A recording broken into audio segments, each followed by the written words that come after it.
Bismillahirrahmanirrahim. Assalamualaikum warahmatullahi wabarakatuh. Ananda dan pemirsa semua yang semoga selalu dirahmati oleh Allah Subhanahu wa taala. Melalui video ini kita akan melanjutkan belajar kita pada mata pelajaran pendidikan Al-Qur'an Hadis masih dengan tema tanda kekuasaan Allah dalam penciptaan semesta.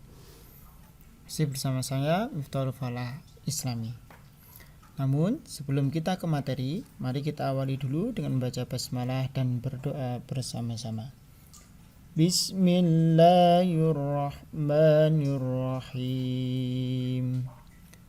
Raditu billahi rabba wa bil islami dina wa bi Muhammadin nabiyya wa rasula Rabbi zidni ilma warzuqni fahma amin. Semoga dengan bacaan doa tadi dapat mempermudah kita dalam memahami materi yang akan kita pelajari. Berikut adalah kompetensi dasar pada materi ini.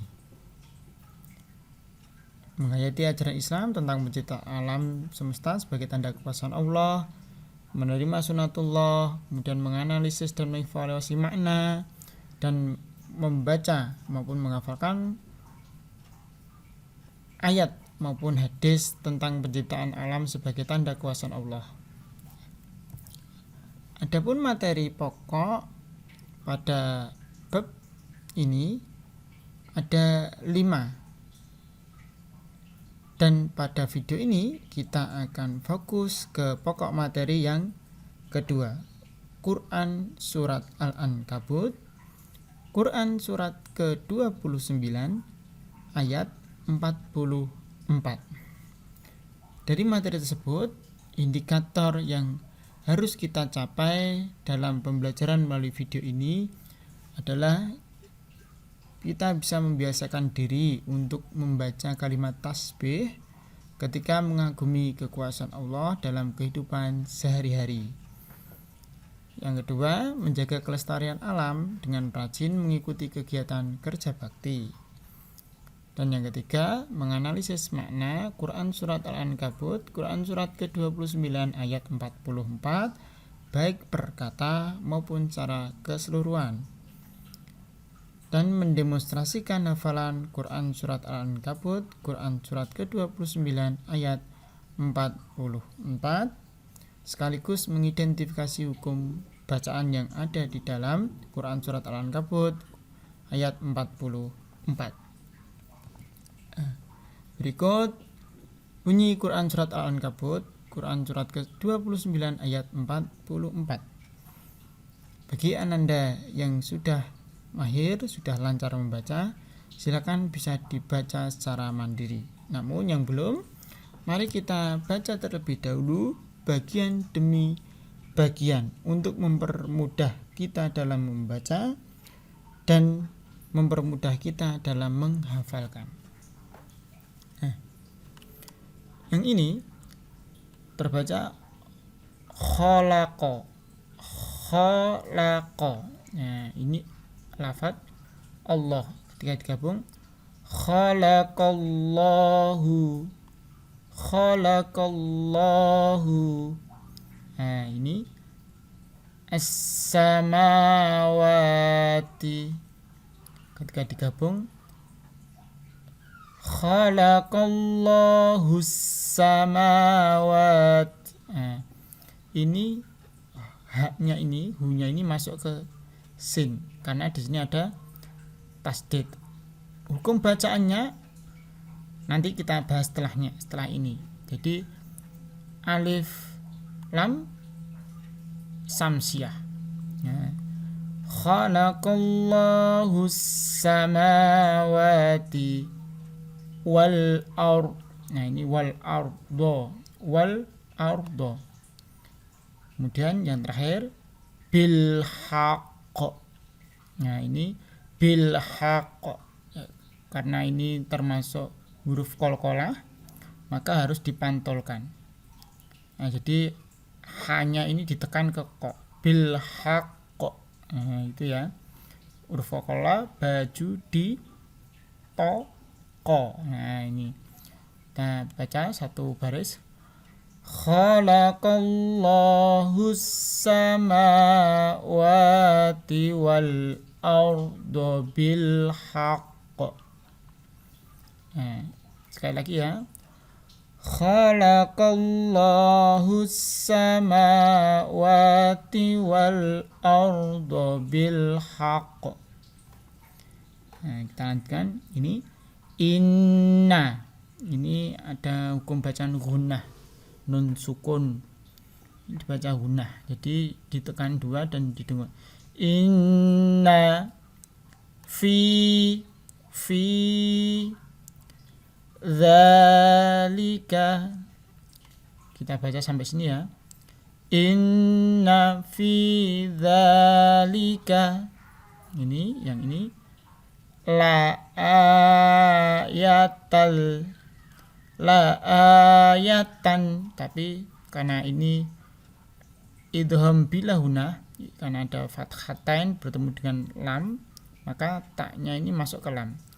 La ayatal lil mu'minin.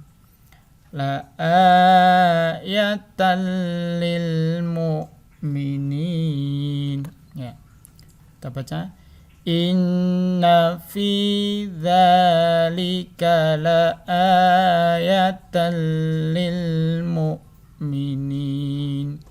Ya, kita baca penuh dari awal sampai akhir. Khalaqallahu samawati wal arda bil haqq. Inna fi dzalika la ayatan lil mu'minin. Ya, bisa ya? Nah, kita lanjutkan. Nah, ini hukum bacaan. Alif lam samsiyah. Jadi ini alif lam samsiyah yang berwarna merah ini itu apabila ada alif lam bertemu dengan salah satu huruf samsiyah maka harus diidhamkan, dimasukkan. Cara bacanya harus dimasukkan pada huruf samsiyah dengan kata. Nah, ini kita apa ya? Lihat saja ciri-cirinya. Ketika ada alif lam, kemudian kata setelahnya hurufnya kok ada tasdidnya, ini bisa dipastikan alif lamnya adalah samsiyah. Jadi langsung dimasukkan ke huruf sin. Alif lamnya ini ada tulisannya tapi tidak terbaca atau tidak dianggap untuk dibaca, gitu ya. Kemudian lam jalalah ini khalaqallahu. Nah, jadi ketika ada lafal Allah didahului dengan harokat fathah maka bacanya tebal. Jadi khalaqallah. Kalau kasroh, contoh ya, ini contoh kalimatnya kurang benar tapi ini contoh. Khalaqillah. Nah, qillah dengan khalaqallah kan beda. Nah, ini khalaqallah ini karena dibaca tebal karena sebelum huruf Allah ada harokat fathah. Ini ya. Nah, ini adalah arti perkata khalaqa, artinya menciptakan. As-samawat, langit-langit. Langit ya. Bukan langit-langit di atas rumah ya, tapi ini langit. Wal ar, bumi. Bil haq, dengan hak. Inna, sesungguhnya, fi, di dalam. La ayatin, la ayatan itu tanda-tanda lil mu'minin, bagi orang-orang yang mukmin. Nah, kemudian arti keseluruhannya bagaimana? Allah menciptakan langit dan bumi dengan hak. Sesungguhnya pada yang demikian itu terdapat tanda-tanda kekuasaan Allah bagi orang-orang mukmin. Maksudnya apa sih? Nah, Allah lah yang menciptakan dunia ini beserta isinya atas kuasanya. Jadi Allah pula yang menjadikan langit dan bumi dan seluruh isinya ini dengan hak. Maksudnya hak itu apa? Nah, Allah menciptakan semua itu tidak sia-sia. Jadi semua yang diciptakan oleh Allah yang ada di dunia ini, bumi, langit dan seisinya ini tidak ada yang sia-sia. Bahkan syarat dengan hikmah dan tujuan. Maksudnya banyak sekali hikmah dan tujuannya. Apa hikmah dan tujuan dari diciptakan semesta ini? Salah satunya untuk memberi kemudahan kepada kita atau fasilitas kepada kehidupan manusia agar lebih mudah dalam menegakkan hukum-hukum Allah di muka bumi ini. Jadi Allah menciptakan manusia di bumi ini sebagai khalifah, sebagai pemimpin. Walaupun juga kita diciptakan sebagai Abdullah, sebagai hamba. Nah, jadi untuk memberi fasilitas kepada kita semuanya. Nah, kenapa seperti itu? Nah, jika saja Allah menciptakan bumi ini dengan tidak lengkap atau dunia ini dengan tidak lengkap, hanya membuat bumi dan planet-planet tanpa adanya matahari, nah tentunya Anda bisa tahu sendiri bagaimana jadinya, apakah bisa ditinggali oleh manusia atau tidak, dan lain sebagainya.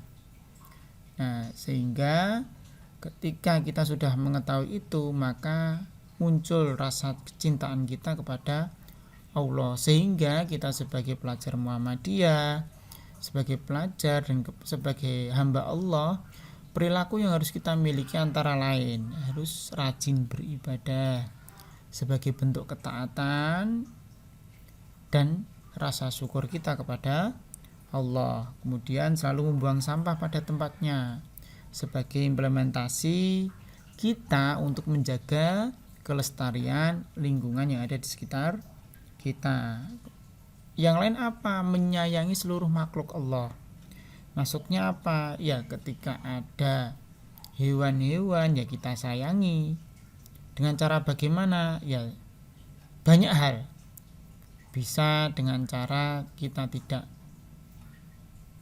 berburu seenaknya, kita tidak mengkonsumsi atau mengambil banyak hal yang ada di bumi ini secara berlebihan, maupun menebangi pohon yang ada di dunia ini. Jadi yang kita sayangi makhluk ini ada banyak sekali, ya hewan, ya tumbuh-tumbuhan, ya manusia dan lain sebagainya.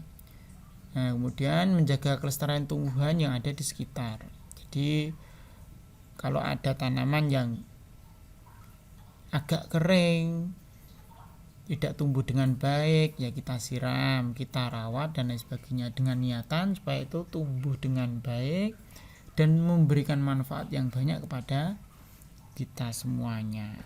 Nah, dari video ini Ananda kami minta untuk mendemonstrasikan hafalan Quran Surat Al-Ankabut beserta artinya, kemudian diberikan penjelasan maksud dari ayat tersebut. Tahapan menghafalnya: mengawali dengan salam, menyebutkan identitas, nama lengkap, kelas dan nama sekolah, kemudian menyebutkan identitas tugas, mata pelajarannya apa, gurunya siapa, kemudian mendemonstrasikan ayat dan aslinya, penjelasannya, dan ditutup dengan salam. Pedoman penskorannya kurang lebih seperti ini. Anda bisa baca dengan secara mandiri. Nah, mungkin ini yang dapat Pak Farah sampaikan, kurang dan lebihnya Pak Farah mohon maaf. Mari kita akhiri dengan baca hamdalah dan berdoa bersama-sama. Alhamdulillahi Rabbil Alamin. Subhanakallahumma wa bihamdika asyhadu an la ilaha illa anta astaghfiruka wa atubu ilaik. Assalamualaikum warahmatullahi wabarakatuh.